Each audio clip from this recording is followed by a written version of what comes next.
Nah, yuk tes.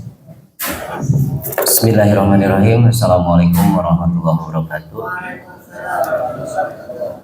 Alhamdulillahirabbil alamin. Wa bihi nasta'inu ala umuri dunya waddin wa ala alihi washabihi ajmain.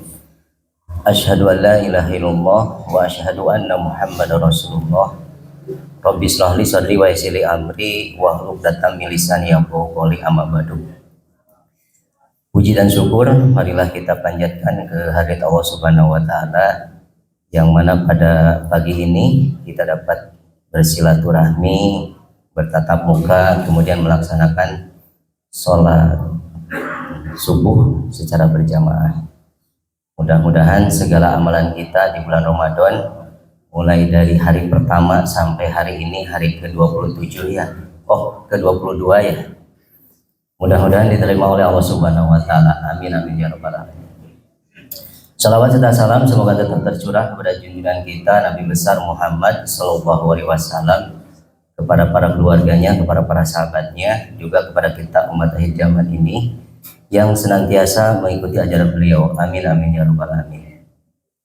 Bapak, Ibu, serta anak-anak sekalian, 4 hari yang lalu ada yang bilang ke saya itu, Pak, kalau bisa mah ceramahnya bodor. Aduh, kata saya itu udah bukan pelawak gitu, tapi saya mencoba untuk membodor gitu ya, mudah-mudahan tidak ngantuk.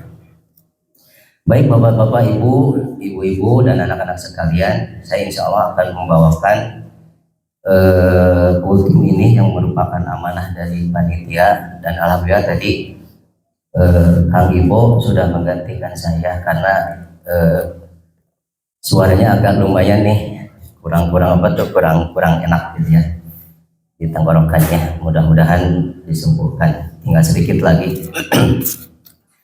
Bapak-bapak dan ibu-ibu sekalian, saya insya Allah akan membawakan sebuah judul, yaitu ragu. Bapak-bapak, sederhana sebetulnya tuh ragu tuh, hanya RAGU, tapi itu berdampak besar baik itu dalam keseharian maupun secara keseluruhan di kehidupan ini. Kenapa ragu bisa mengakibatkan bencana atau sesuatu? Kita ambil contoh, di bulan Ramadan ini ibu-ibu kadang membeli makanan atau menyediakan makanan. Nah, kita ambil contoh, ibu-ibu menyediakan makanan, yang akan disiapkan itu yaitu sayur lodeh gitu ya. Ini kesukaan saya, sayur lodeh itu, karena di SD waktu itu ada semacam masak gitu ya, masak, dan kebetulan grup kami ini memasak sayur lodeh, dan sampai hari ini saya ingat sekali. Bapak-bapak dan ibu-ibu sekalian, juga anak-anak sekalian, ketika kita akan masak sayur lodeh, mungkin ibu-ibu udah paham yang harus disediakan. Apakah itu kentangnya, kalau ada yang dicampur dengan kentang, kemudian kol, lalu kacang panjang, kemudian ada waluh gitu ya, labu.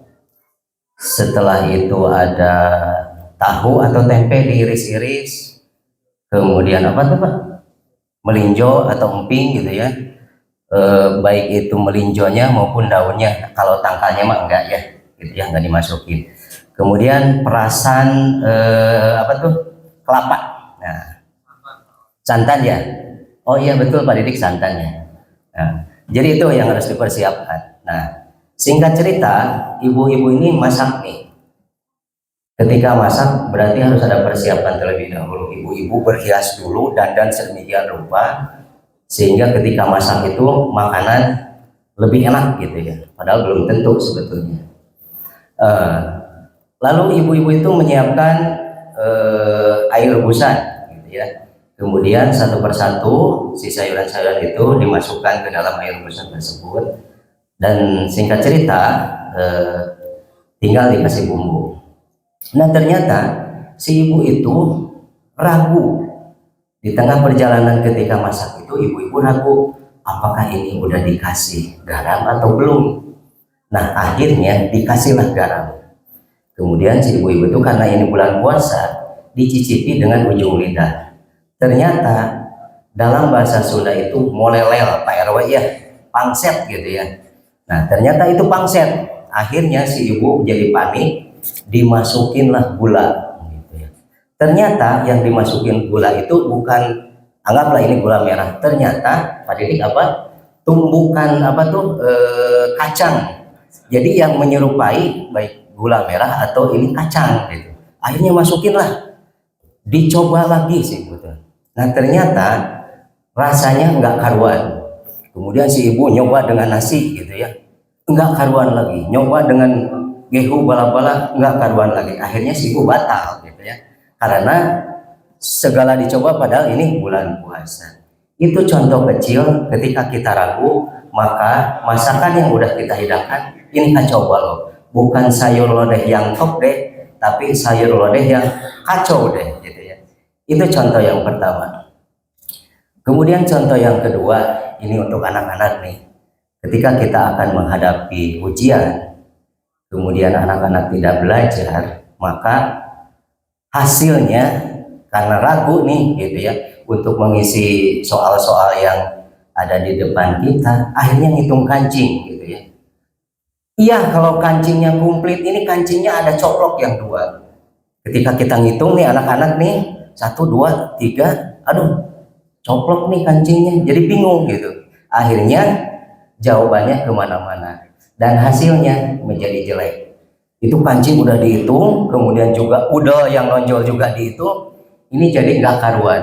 Makanya ketika kita tidak belajar dengan baik, kemudian muncul keraguan, maka hasilnya akan tidak baik. Contoh lagi, ketika imam akan membacakan surat, imam itu kadang-kadang ragu, ini apa ya yang mau dibacakan, takutnya baca ini nanti bacaannya ke sini. Contoh kita al-asr ya, inna a'tayna jadi inna a'tayna wal asri innal insana lafi usrin illa ladzina amanu wa amilus sholihat wa amilu inna al asri wal asri innal insana lafi usrin illa ladzina amanu, langsung ke atin gitu ya, jadi pabelit bergerak jadi ke atin gitu. Kemudian ada lagi ke al-kafirun, dari al-kafirun bulak-balik sampai makmum itu, woi lakum dinukum waliyadin, ya udah semuanya batal, imam batal, kemudian makmum batal. Jadi ketika kita ragu dalam membaca, ya udah yang singkat aja, misalnya kulhu aja gitu, itu yang aman. Atau satu lagi nih, ketika imam membacakan Al-Quran, nah imam itu udah pede, nah emang betul pede ya, inna anzalnahu fi lailatul qadr. Nah sementara makmum itu dengan pedenya bukan til tapi tul gitu ya. Ini imam jadi ragu juga nih, oh tul ya, dia bergerak lagi, inna anzalnahu fi lailatul qadr, oh bukan ya, ini bukan tuh. Akhirnya mereka semua apa tuh mempermasalahkan antara til dan tul gitu ya. Nah itu jangan sampai terjadi itu. Kemudian ada contoh lagi, ketika bapak-bapak yang akan touring pasti mempersiapkan segala macam, baik itu sepatunya, kacamata hitamnya untuk yang keren gitu ya, kemudian jaketnya, jas hujannya, sepatunya dan lain sebagainya. Oke, singkat cerita kita bergerak, kemudian di tengah perjalanan ada satu yang harus kita mainkan supaya tidak terjadi kecelakaan. Ketika di depan kita ada mobil, kita mau menyalip, kemudian di depannya ada mobil, ini kita jangan sampai ada keraguan. Karena apa? Itu akan mengakibatkan fatal. Jadi bapak-bapak yang suka touring, ini jangan sampai mengajari Pak Teguh yang luar biasa touringnya. Jadi ketika kita akan menyalip atau menyiap mobil, kita perkirakan berapa kecepatan mobil tersebut, berapa kecepatan mobil yang ada di seberang kita, kemudian kita berapa kecepatannya. Kalau itu ragu, maka akan berakibat fatal. Tetapi kalau kita yakin, anggaplah perkiraan kecepatan mobil itu 40, kemudian yang di seberang sana ada 40, maka kita bergerak di 60. Kita nyalip 50, kemudian ngagilak sakedik 60, itu tidak akan terjadi kecelakaan, insya Allah. Kemudian satu lagi tentang keraguan, contohnya ini tentang Pak Usep nih, luar biasa. Pak Usep, jangan ngantuk ya, ini buat Pak Usep. Ketika kita ragu, misalnya Pak Usep nih, Mah, tadi teh udah atau belum ya, gitu ya.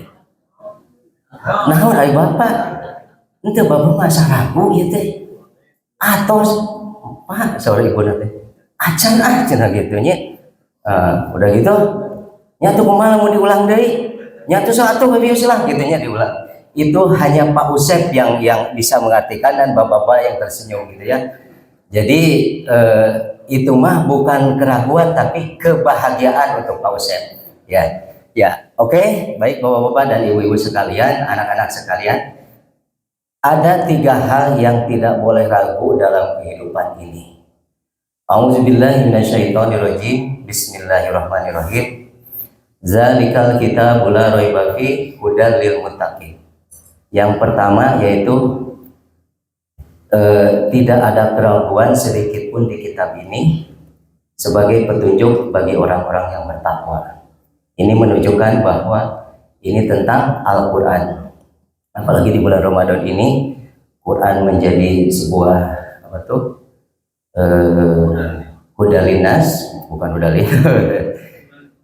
Hudalil muttaqin bagi orang-orang yang bertakwa, kemudian sebagai sifat, sebagai obat, dan nanti kelak di yaumil akhir ini akan menjadi sapaan buat kita. Bapak-bapak dan ibu-ibu yang dirahmati Allah Subhanahu wa taala, Al-Qur'an banyak sekali bagaimana kita mempelajarinya. Di dalamnya ada tentang nabi, tentang orang-orang yang luar biasa, kemudian tentang zakat, sholat, infak, sedekah, dan haji. Kemudian ada bagaimana adab kita terhadap orang tua. Nah, itu merupakan, dan lain sebagainya yang ada di Quran. Itu merupakan pedoman untuk kita semua. Nah, dari hal tersebut banyaklah ada yang untuk mempelajarinya dengan supaya lebih bagus lagi dengan adanya tajwid, kemudian tahsin, dan alhamdulillah di lingkungan kita ini banyak kelompok-kelompok. Ada kelompok Rota Ayun dengan seragamnya yang luar biasa gitu ya. Ibu-ibu mungkin ada 12 mungkin ya Bu, atau satu losin ininya seragamnya gitu, yang bermacam-macam. Oh di sana ada gitu ya. Jadi alhamdulillah dengan adanya Qurrata Ayun itu memakmurkan lingkungan kita. Kemudian ada kelompok lansia, itu sangat luar biasa. Sekarang ada seragamnya juga, ada pecinya lansia. Jadi bukan orang tua tapi lantunkan sepanjang usia ya Pak ya. Meskipun pada kenyataannya ya orang tua banyaknya yang udah pensiun mungkin ya, tapi luar biasa kirohnya, semangatnya. Kemudian ada pengajian RT 11, kemudian pengajian yang di Tahsin itu ya di RT 11. Kemudian ada pengajian RT 6, pengajian ibu-ibu RT 6. Ada lagi nggak di sini tuh? Itu ya, mungkin banyak juga. Nah, bapak-bapak dan ibu-ibu sekalian, ini merupakan Al-Quran, ini merupakan mukjizat yang diterima oleh Nabi melalui malaikat Jibril oleh Allah Subhanahu wa taala. Kita harus mempelajarinya karena saya merasakan keagungan dari Al-Quran ini. Singkat kata, ini ada di lingkungan kami, itu pengajian ya. Jadi kalau bapak-bapak itu banyak, ini mah bapak satu gitu ya. Jadi bapak satu itu tidak bisa membaca sama sekali. Ketika kita ngaji, kemudian bapak satu ini udah aja lewat, tapi hadir gitu ya. Kemudian minggu berikutnya lewat aja. Dari sini saya coba, Pak, kalau bisa satu ayat aja biar silaturahminya dapat, ngajinya dapat. Kemudian si bapak satu ini memberanikan diri sambil berkeringat, sambil gemetar, Akhirnya si bapak itu menyelesaikan satu ayat dengan membutuhkan waktu yang luar biasa banyaknya untuk membaca satu ayat. Tetapi singkat cerita, terjadilah pandemi COVID. Kita nggak ngaji, kemudian satu ketika pandeminya udah beres, kita ngaji lagi. Itu si bapak satu luar biasa ngajinya.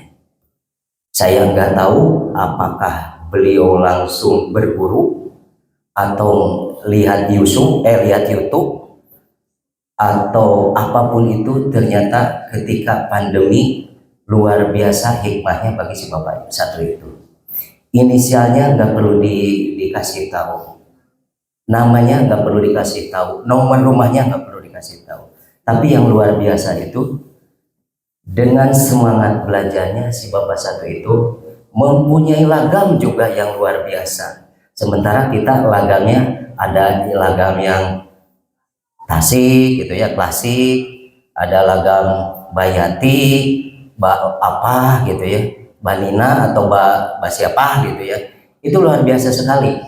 Jadi si bapak satu ini dengan kejadian pandemi, hikmahnya adalah beliau bisa ngaji dan mempunyai lagam yang luar biasa, gitu ya, mempunyai lagam yang luar biasa. Tetapi ada yang harus diperbaiki, karena lagam itu tidak boleh menjadi tidak boleh menjadi patokan sehingga berubahnya panjang pendek dalam pembacaan Quran. Tapi meskipun demikian, yang salut itu beliau dari yang tidak bisa menjadi bisa dan lancar bacanya. Itu mujizat Al-Quran yang saya langsung lihat kemudian rasakan sendiri. Jadi itu yang tidak boleh, satu yang tidak boleh diragukan. Kemudian yang kedua yaitu hari kiamat, bukan hari Nugroho, bukan hari embing, tapi ini hari kiamat. Kita tidak tahu kapan terjadinya, tapi kita bisa melihat bagaimana fenomena-fenomena yang ada di sekitar kita. Jangan jauh-jauh yang ada di Indonesia, yaitu ketika kita melihat gempa yang ada di Sulawesi Utara, bagaimana likuifaksi yang meluluh lantahkan satu perkampungan. Ketika ada bapak-bapak yang berlari sedikit, ketika menoleh ke kiri dan ke kanan, ternyata kampungnya sudah tidak ada di depan mata. Kemudian bagaimana kita melihat gelombang tsunami yang menerpa Aceh. Kita bisa melihat di televisi gumpalan-gumpalan air yang sangat luar biasa, sehingga meluluh lantahkan daerah Aceh. Itu mungkin bapak-bapak, hari kiamat pasti terjadi, tapi kita tidak tahu, dan itu kita tidak boleh meragukannya. Dan yang terakhir yaitu kematian. Kematian datang kapanpun, dimanapun, dan kepada siapapun. Boleh jadi kepada yang ngantuk sekarang, boleh jadi yang melek, boleh jadi anak-anak, boleh jadi bapak-bapak yang beruban, meskipun yang tidak beruban juga itu akan mati. Itu kita harus mempersiapkan diri. Jadi saya merasakan ada ketika saya sedang tenis meja, punten, saya pagi-pagi bersalaman dengan teman, mereka menyambut saya, tetapi siang meninggal karena kecapean. Begitu juga saya mendengar teman ketika badminton, jadi bapak-bapak yang badminton hati-hati ketika main, jangan langsung plak duduk, jangan. Nanti kalau duduk nggak koler langsung, jadi harus keliling-keliling sedikit. Teman ketika badminton kemudian duduk dan merokok, enak nih merokok ya, udah gitu lep meninggal dunia. Kemudian ada yang tua meninggal, ada yang muda meninggal. Begitu juga ketika kita berdoa, mudah-mudahan kita disampaikan ke bulan Ramadan, ternyata Allah berbicara lain. Sebelum memasuki bulan Ramadan meninggal, termasuk saudara-saudara kita. Kemudian ada yang memasuki Ramadan meninggal juga. Kemudian ada yang memasuki Idul Fitri, ada yang meninggal juga. Bapak-bapak mau yang Idul Fitri atau yang pertengahan, mangga silahkan. Itu mah diatur saja. Gitu. Ada yang sedang bermain tenis lapang, ada yang meninggal. Teman Padian ada juga yang meninggal. Jadi hati-hati Padian, jangan sampai meninggal di lapangan gitu. Karena berabe kalau meninggal di lapangan. Kemudian ada juga yang sedang catur meninggal gitu, karena caturnya di tengah rel gitu ya, rel kereta api. Jadi ketika sekak cekek ya udah meninggal gitu. Jadi bapak-bapak, ibu-ibu, itu keraguan yang tidak boleh sedikit pun ada di dalam diri kita. Diulang kembali, jadi yang pertama yaitu Al-Quran sebagai sifat, sebagai syafaat. Kemudian yang kedua hari kiamat, bukan hari enceh atau nabi hari embing. Yang ketiga yaitu kematian. Itu bapak-bapak, ini merupakan bekal saya, bekal yang saya dapat ketika ceramah Jumat di kantor. Jadi ceramah Jumat itu terkadang bapak-bapak ketika imam naik mimbar, imam itu jangan naik mimbar, tapi memasuki mimbar, kemudian mengucapkan salam, assalamualaikum, bapak-bapak itu langsung tidur karena ceramah itu merupakan obat tidur di hari Jumat itu gitu ya. Tetapi alhamdulillah saya mendengarkannya dan saya menyampaikan ke bapak-bapak, mudah-mudahan ada guna dan manfaatnya. Saya tutup dengan pantun, boleh Pak Agung ya, Pak RW? Ke Banten bawa pisang, hapunten lami pisan. Demikian, assalamualaikum warahmatullahi wabarakatuh.